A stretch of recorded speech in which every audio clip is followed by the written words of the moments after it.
social media giant Facebook and its Instagram and WhatsApp services have been hit by widespread outages.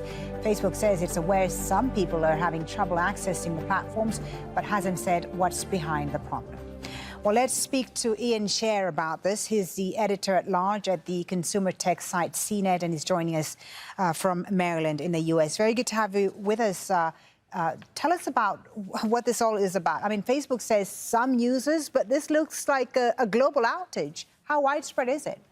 Well, it's hard to tell. I will say that when we're talking about Facebook, more than half the world's online population is using it every month.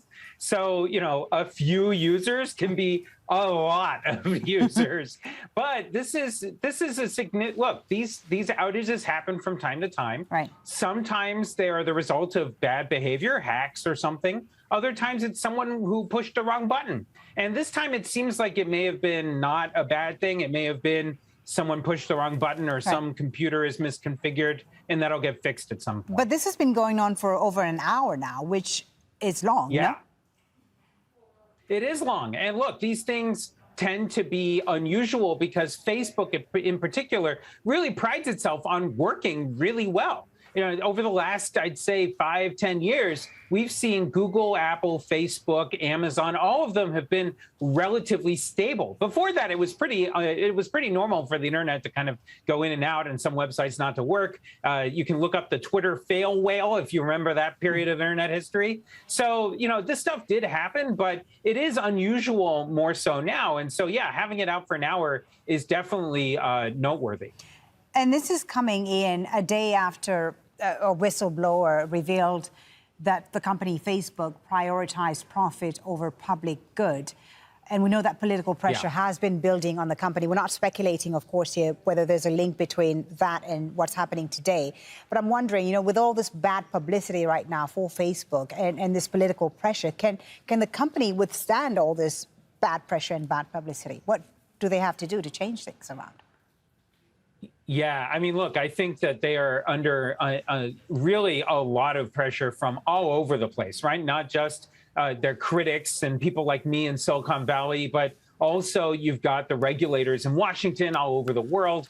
And look, it's very clear that Facebook needs to really reckon with what they have done, both in terms of actually allowing bad behavior to continue happening on their platform and how they haven't been honest and forthright with you and me and everybody else about how bad the situation is. And that is a really big problem. How bad is the situation? I mean, it's very clear that that harassment and the spread of disinformation, undermining democracy, all of these things have been happening on a wider scale than Facebook has told us about. We don't have access to any data that actually tells us. All we have are little slivers of information. Right. So it is a big, big problem. And the company has shown internally that they know that. Right. That's what the whistleblower, of course, revealed in reports that we read about yesterday. You know, when you see all this you wonder, of course, if, you know, one company, Facebook, owning multiple major online platforms is a good idea. What can regulators do about this?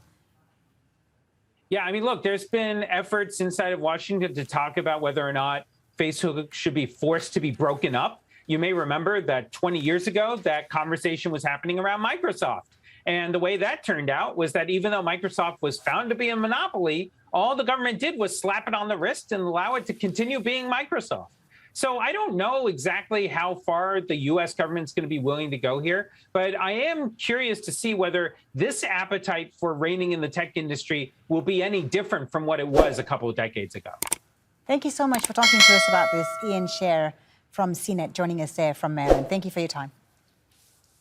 Thank you.